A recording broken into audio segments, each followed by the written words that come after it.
Olá, você pode me chamar de Jack.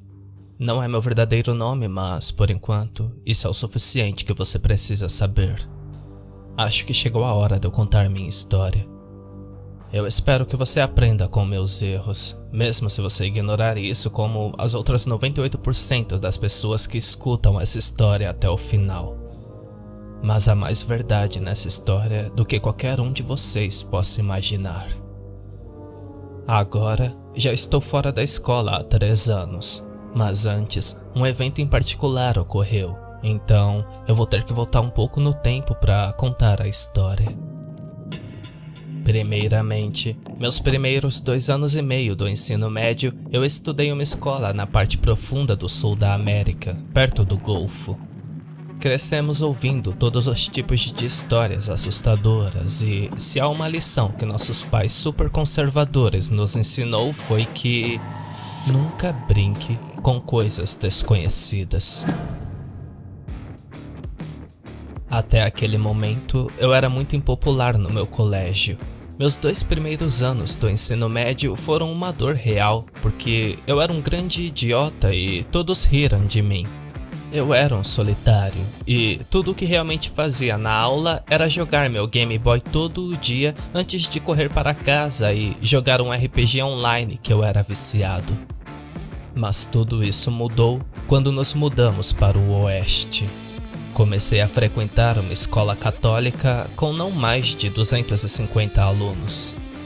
Foi nessa época que eu finalmente comecei a me encaixar e fazer amigos.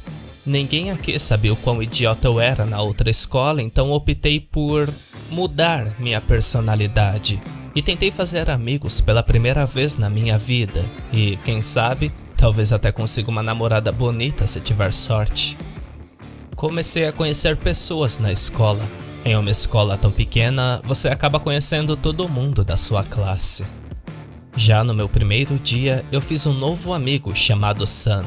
E na hora do almoço, optei por sentar com ele e seus amigos. Ele me disse tudo sobre os outros da escola, quem era o mais popular, os atletas e assim por diante. Ele me apresentou a seus amigos também. Jim, um grande sujeito que tinha uma média de 10 em todas as matérias. Volgeman, um nerd e hacker. E Thomas, um músico que tocava guitarra em uma banda. Também conheci Stephanie, menina asiática e corajosa. Alguns dos rapazes diziam que ela era uma vadia, mas ela parecia legal o suficiente. Por algum motivo, ela me achava engraçado e por isso começamos a nos encontrar depois das aulas. Sam me contou muitas histórias sobre ela, como ela costumava fazer alguns lanches e polvilhava todos com Viagra ou despejava laxantes e quem os comia sofria um impacto e passava horas no banheiro. Eu apenas ri educadamente e nunca aceitei as coisas que ela me oferecia para comer, com medo de ser alguma pegadinha dela. Também havia Rottenbecker. Seu verdadeiro nome era Jason, mas todo mundo sempre o chamava de Rottenbecker ou alemão, porque ele era um nazista hardcore. Ele era um rejeitado e solitário. Ninguém queria ser amigo dele. Todos os dias, ele usava uma abraçadeira com uma suástica vermelha sobre o casaco dele, onde os professores não podiam ver. Além disso, no dia das bruxas e nos eventos de fantasia da escola, ele sempre ia com seu uniforme nazista e longas botas SS. Na verdade, ele era um angustiado filho da puta. Sempre que tínhamos aula de história e a professora lhe perguntava sobre o nazismo, ele gritava insultos raciais ou étnicos. Ele sempre deixava a aula gritando "Heil Hitler!". Além disso, uma coisa peculiar que chamava minha atenção era que ele mancava como se sentisse muita dor. Sam me disse que alguém viu uma vez ele apertar um cilício farpado no vestiário de uma igreja católica, como se fosse para punir por seus pecados. Era uma igreja católica, então as pessoas acreditavam que aquilo era apenas um devoto cristão. Foi meio estranho para um amante de Hitler hardcore como Rottenbecker, mas como eu era um novato no colégio, não dei muita importância. Depois que Sam terminou de me apresentar para todos os seus colegas, ele contou algumas das antigas histórias da escola, incluindo uma lenda urbana que circulou sobre a cidade. Uma garota que morreu misteriosamente depois de jogar algo denominado como o jogo do celular. Se você perguntasse a alguém o que aconteceu, ninguém falaria nada de relevante. Sempre disseram que era porque ela jogou esse tal jogo do celular. Sam, Stephanie travessa, Rottenbecker nazista. O jogo do celular. A investigação da polícia sobre o desaparecimento dos adolescentes. Todas essas pessoas e eventos estavam prestes a se juntar a mim e tirar-me de um lugar que eu nem ao menos gostaria de estar. Enfim, o segundo semestre passou num piscar de olhos e já era o último ano do ensino médio. Todo mundo estava de volta para o novo ano escolar, ansiosos para iniciar o mais preguiçoso e mais divertido ano de nossas vidas do ensino médio. Mesmo com Rottenbecker ainda mancando em torno da escola com seu cilício farpado, ainda jogando seu nazismo de merda cada vez que alguém mexia com ele. O ano começou estranhamente calmo, mas 2 casos de desaparecimento haviam acontecido na escola e a polícia já estava desconfiando de algum possível serial killer. De acordo com o jornal, a única coisa em comum que a polícia havia encontrado era que cada pessoa que desapareceu tinha recebido uma mensagem de texto que dizia "Bem-vindo ao jogo". Mas como as mensagens haviam sido enviadas por pessoas diferentes, a pessoa descartou essa informação. Para mim, as coisas finalmente não estavam indo mal. Foi neste ano que finalmente eu comecei a me abrir a várias pessoas, fiz grandes amizades e pela primeira vez não me sentia sozinho. Aos poucos, comecei a me encaixar em vários grupos e isso fez de mim uma pessoa um tanto popular. Stephanie sempre me acompanhava porque me achava engraçado e, por algum motivo, ela gostava das minhas piadas ruins. Teve um dia que eu ainda me lembro como um dos dias mais felizes da minha vida. Ela veio até mim no meio do campus, depois da aula, e olhou para mim com esses olhos asiáticos bonitos e... que cabelos longos, pretos e sorriso maravilhoso. Eu nunca tinha visto ela tão bonita. Ela com um jeito tímido perguntou: "Jack, você quer ser meu namorado?" Eu sorri, pulei de alegria ao ouvir isso. "Mas é claro, claro que sim", eu disse. Então nos beijamos na frente de todos.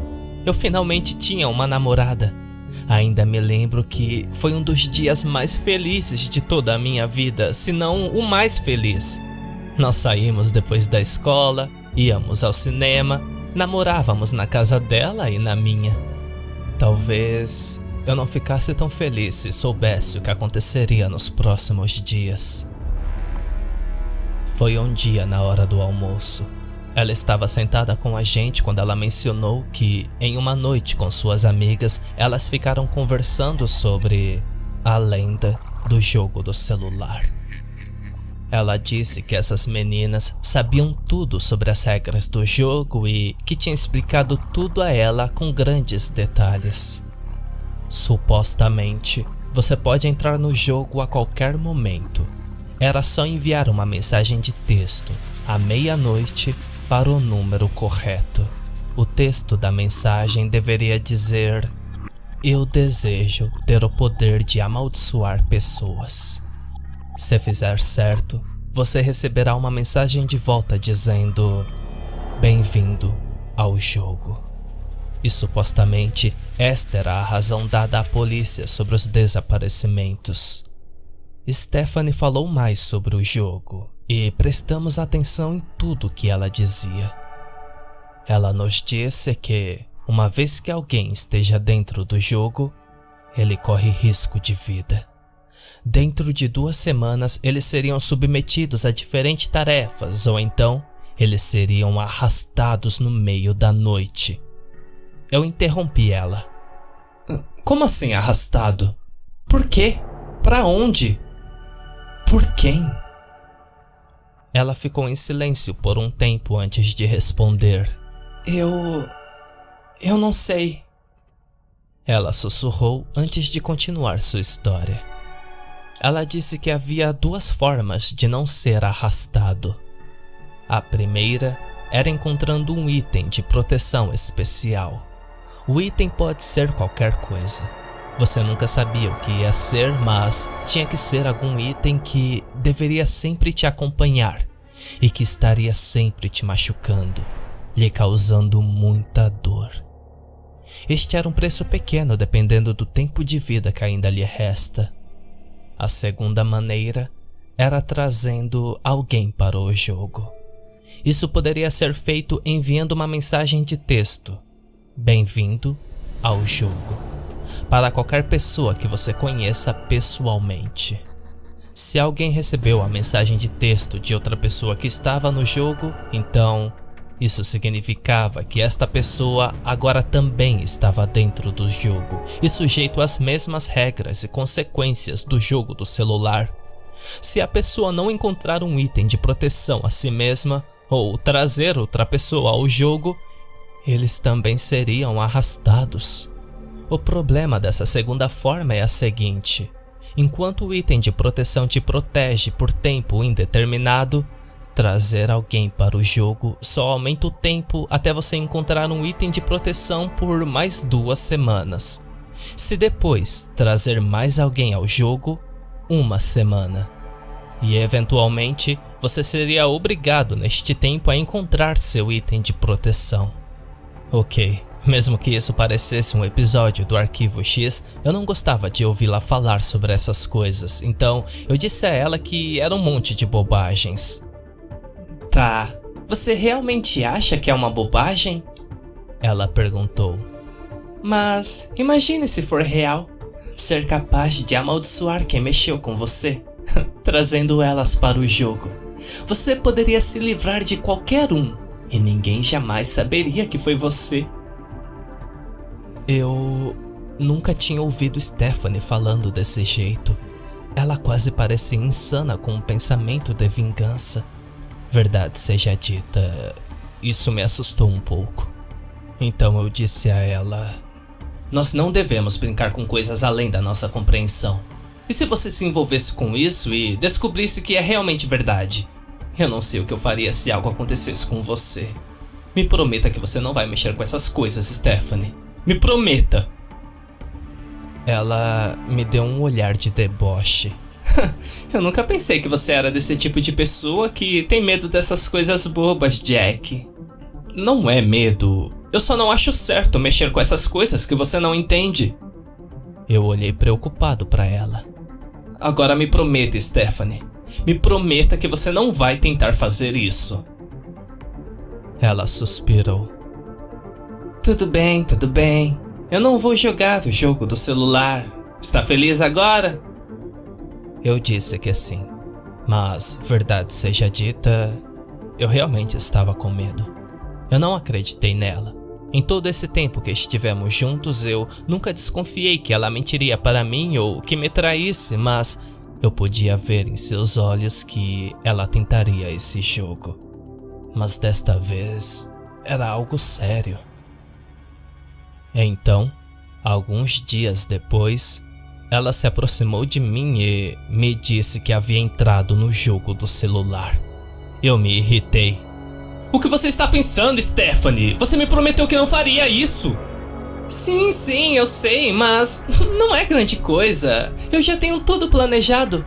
Além disso, se for verdade e funcionar, será uma oportunidade que eu não deixaria passar. Ela então ergueu o celular e disse: veja você mesmo. Uma mensagem de texto aberto na tela que dizia: bem-vindo ao jogo. Meio estranho, não é? Eu recebi logo depois que enviei o texto à meia-noite, assim como as meninas disseram. Meu queixo caiu. Eu fiquei sem palavras e aterrorizado.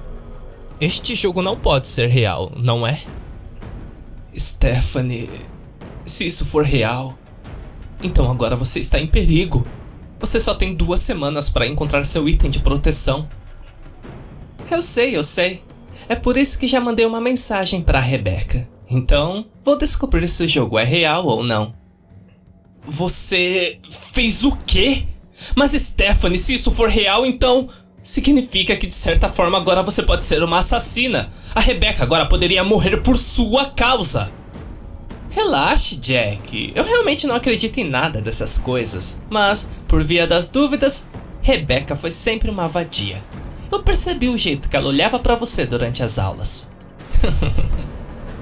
Ela deu a mesma risadinha maliciosa que eu sempre amei. Mas, desta vez, eu não me senti confortável com isso. Algumas semanas se passaram e nada aconteceu.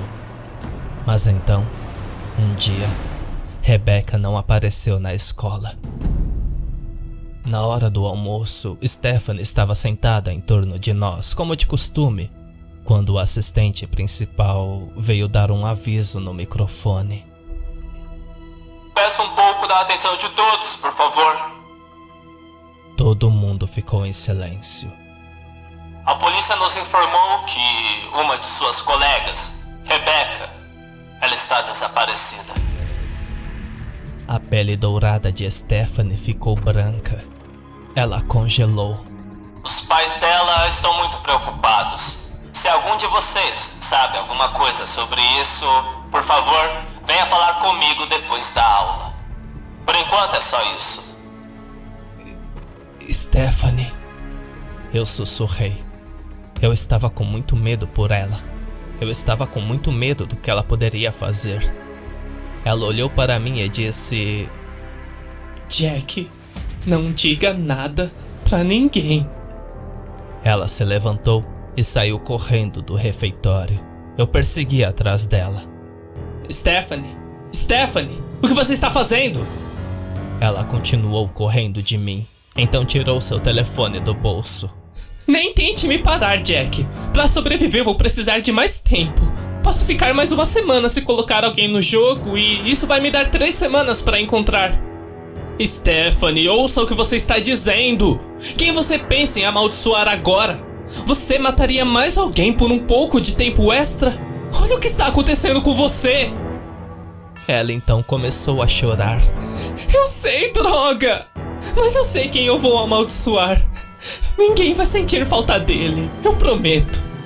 Stephanie, isso não está certo. Você não pode fazer isso. Ninguém merece isso. Deixe-me ajudá-la. Podemos encontrar um objeto de proteção para você, juntos. Ela se virou e mostrou seu telefone celular. Ela tinha acabado de enviar uma mensagem que dizia: Bem-vindo ao jogo.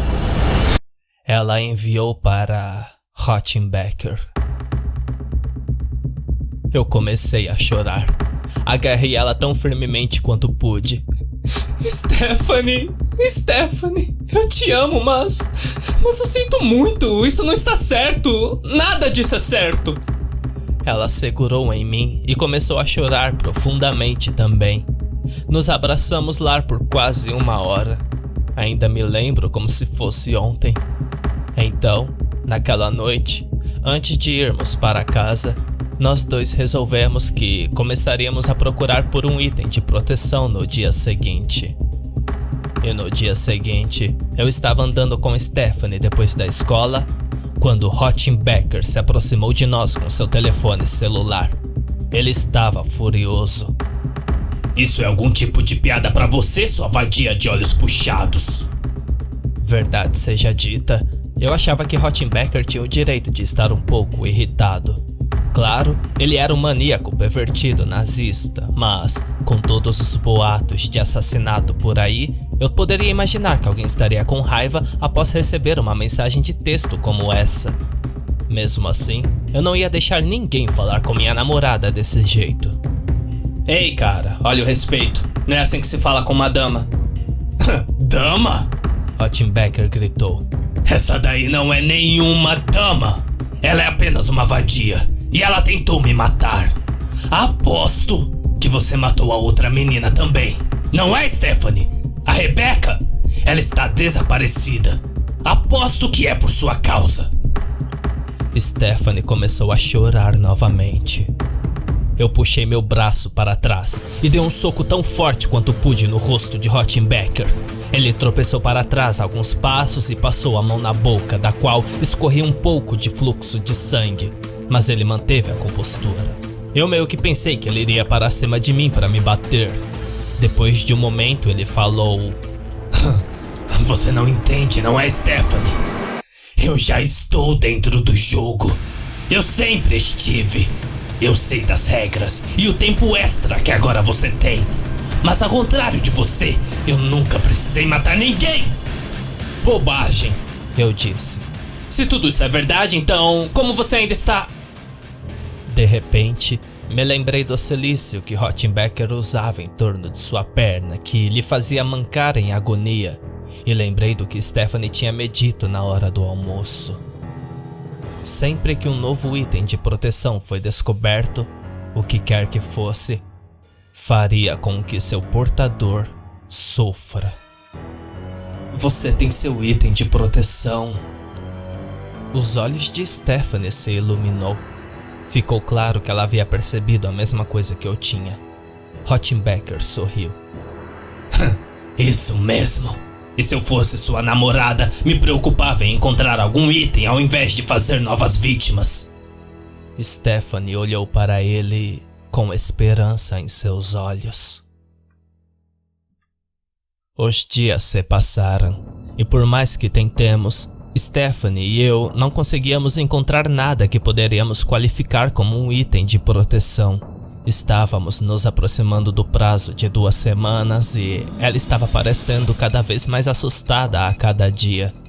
Seu cabelo estava uma bagunça. Sua personalidade, geralmente borbulhante, era triste e perturbada. Ela olhava para o nada durante as aulas e orava constantemente. Após o prazo de 2 semanas, nós dois estávamos aterrorizados. Ela veio até mim na escola e disse: "Jack, eu quero que você durma comigo esta noite. Fique comigo a noite toda. Por favor, não deixe que me peguem." Eu não podia recusar. Eu apareci em sua casa tarde da noite e entrei pela sua janela. Dormimos juntos. Foi agridoce.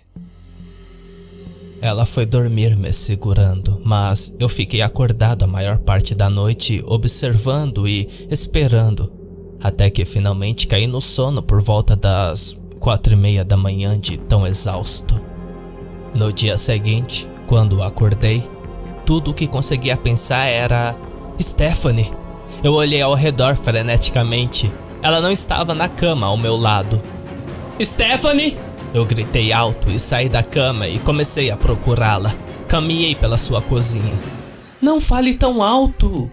disse uma voz. Era Stephanie.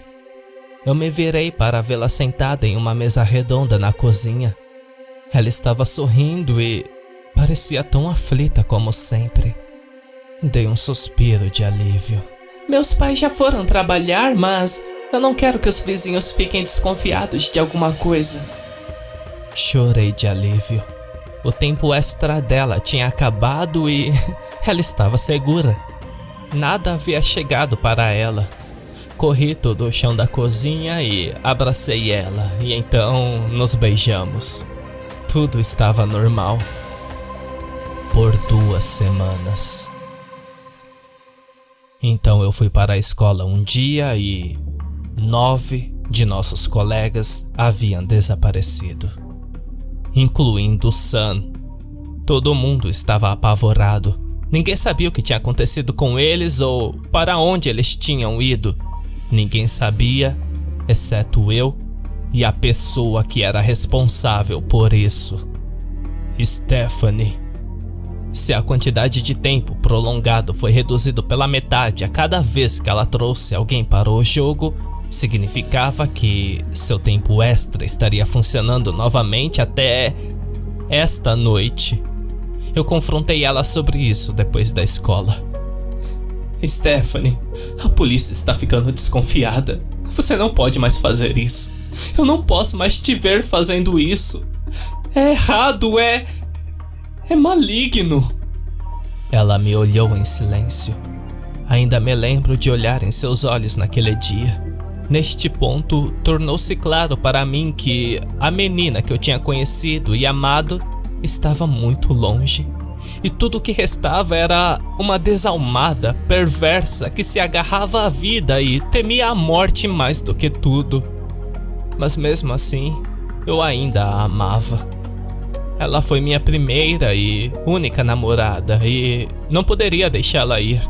Eu não podia deixar que nada acontecesse com ela. Está tudo bem, ela disse. Eu não vou mais fazer isso. Eu aceito as consequências. Ninguém mais vai morrer por minha causa. Stephanie, você tem certeza? Talvez ainda podemos encontrar um item de proteção para você se procurarmos agora. Ela olhou para baixo tristemente. Não há mais razão para eu fugir do meu destino, Jack. Eu só quero passar esta última noite com você. Pode ser? Só mais uma noite juntos? Isso é tudo o que eu quero. É só isso o que eu quero. Eu fiquei com o coração partido. Tudo era muito melancólico e muito melodramático. Eu estava tão triste ao ouvir suas palavras de que ela seria tirada de mim. Eu vomitei. Vomitei repetidamente em uma lata de lixo próximo de nós, tentando revidar o fluxo interminável de lágrimas. Naquela noite, ela dormiu comigo de novo. Doente, fraco e cansado, eu desmaiei de cansaço perto das 3 da madrugada. Menos de 1 hora depois, eu acordei com um sobressalto. Stephanie foi embora. Sentei-me e olhei em volta. Em seguida, encontrei um bilhete. Eu li: Sinto muito por ter mentido para você novamente, Jack, mas eu não estou pronto para morrer ainda. Um calafrio percorreu minha espinha. Eu continuei a ler. Eu descobri o que preciso fazer. Não se preocupe, como eu prometi, ninguém mais vai morrer por minha causa. O que ela poderia estar pensando? Eu olhei em volta do meu quarto. De repente, notei que a pistola calibre 45 que meu pai comprou-me para mim no meu aniversário de 18 anos havia desaparecido do meu quarto. E agora tudo fez sentido. É por isso que ela queria passar a noite comigo esta noite. Ela queria minha arma. Ela estava planejando ir atrás de Rothenbecker e tomar o seu item de proteção. O tão rápido quanto pude, coloquei uma roupa e saí correndo para o carro do meu pai. Eu saí em disparada em direção ao apartamento de Rothenbecker. Quando cheguei lá, notei que a fechadura havia sido baleada e, de fora, eu ouvia vozes vindo do interior. Eu empurrei a porta e entrei. Olhei em volta. As paredes do apartamento estavam cobertas com fotos de Adolf Hitler e banners suástica. Havia chicotes e correntes espalhados pelo chão do quarto. Rothenbecker estava em torno de seu pijama de manga comprida e xingando ela em sua forma neonazista típica, gritando sobre invasão de domicílio e sobre chamar a polícia e isso e aquilo. Stephanie estava apontando a arma para ele. Ele estava realmente usando aquela abraçadeira nazista estúpida. Era óbvio que esse cara era um fanático louco. Stephanie gritou para ele: "Cala a boca!" Ela disparou 2 tiros contra a parede atrás dele. "Agora me dê essa coisa farpada de tortura que você está sempre usando. Eu vou matá-lo agora mesmo." A voz dela era assustadora. Rothenbecker ficou no lugar por um momento e, lentamente, começou a tirar as calças do pijama. "Você está cometendo um grande erro. Você deveria apenas aceitar as coisas como são e morrer com dignidade. Você não vai conseguir acabar com isso." Ele tirou o cilício de sua perna, do qual escorria uma pequena quantidade de sangue e entregou a ela. Imediatamente, ela colocou-o em sua própria perna com uma mão, mexendo com minha pistola enquanto ela apertou até doer, e sua própria perna começou a sangrar um pouco. "Vamos, Jack!" Ela sussurrou e virou para sair. Comecei a sair com ela. Do apartamento, ouvi gritos de Rottenbecker. Você não vai se safar dessa, vadia! Ele vai vir até você! Ele vai arrastá-lo para o inferno pelo que você fez! Você vai pagar pelas vidas dos seus colegas! Eu podia ver que ela estava chorando um pouco à medida que nos afastávamos. Eu estava mal. Fiquei enjoado com tudo isso. Eu fiquei com nojo de Stephanie por ser tão cruel e egoísta. E fiquei com nojo de mim mesmo que assistia a tudo isso e vendo os sinais e não fazer nada para detê-la. Mas pelo menos agora ela estaria segura. Enquanto caminhávamos de volta para o carro, eu fiz uma pequena oração para Rottenbecker, na esperança de que ele pudesse encontrar um novo item de proteção dentro de 2 semanas. Ele pode ter sido um bastardo racista, mas, de certa forma, ele ainda era mais bondoso do que Stephanie. E se o que ele disse sobre nunca trazer ninguém ao jogo fosse verdade, então ele não merecia morrer por isso. Eu deixei Stephanie em sua casa. Ela estava exausta. Eu teria lhe dado um beijo, mas eu estava muito enjoado. Eu só queria que todo esse calvário acabasse. Boa noite, eu sussurrei para ela. Boa noite, Jack. Eu te amo. Ela sussurrou de volta e saiu do carro e voltou para sua casa. Eu comecei a dirigir para minha casa, exausto com tudo o que aconteceu.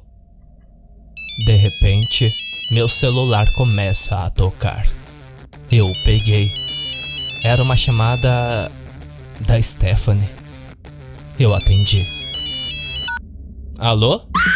A primeira coisa que ouvi foi um grito, seguido pelo que soava ser como o barulho de bater em sua porta. Jack, me ajude, ele está aqui, Jack, ele está aqui, ele está vindo para mim. O quê? Espere, Stephanie! Fiz uma reviravolta na estrada com o carro e saí em disparada de volta para a sua casa. Stephanie estava se tornando cada vez mais frenética. De repente, do outro lado da linha, ouvi o som de sua porta sendo surrada, seguido por outro grito. Eu podia ouvir Stephanie gritando no topo de seus pulmões. Meu sangue gelou com o grito. Eu ainda me lembro do momento perfeitamente. Eu me lembro dos gritos dela, palavra por palavra. Não! Eu não quero morrer! Eu não quero morrer! A adrenalina subiu no meu coração e eu pisei no acelerador. Não! Por favor, pare! Ela gritou novamente e ouviu o que parecia ser o telefone batendo no chão e os gritos de Stephanie ficando cada vez mais longe. Não me leve, não! Em seguida, silêncio e o ar morto. Stephanie, me responde, porra! Não obtendo mais resposta, eu desliguei e chamei a polícia. Quando cheguei na casa de Stephanie, a porta da frente havia sido esmagada e eu estacionei o carro em seu gramado e pulei para fora, carregando minha pistola calibre 45 comigo. Corri para dentro, passando por cada corredor, por cada cômodo. Tudo estava em câmera lenta.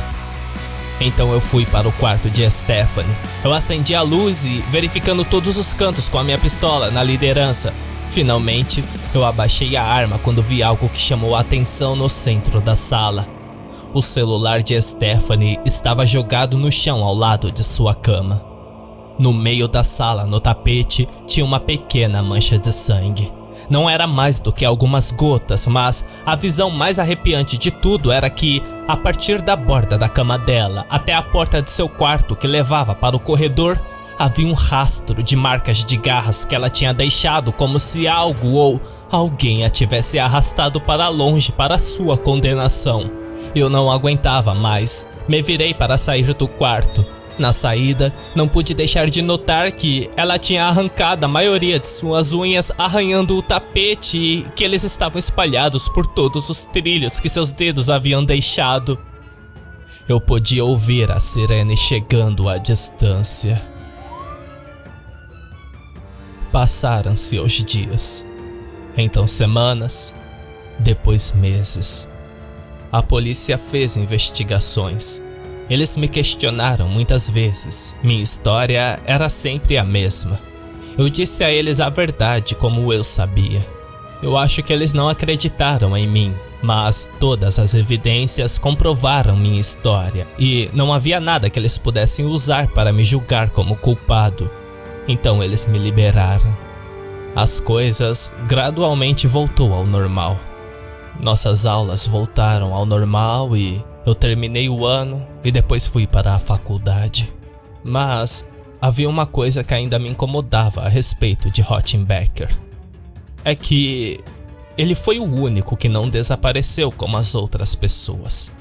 E a Stephanie tinha feito certo e conseguiu seu item. Mesmo assim, ela foi arrastada. Isso pode significar duas coisas. Ou as regras estavam erradas, ou foi Rothenbecker que se livrou da minha namorada. Se este foi o caso, eu mesmo vou lançar minha vingança sobre ele.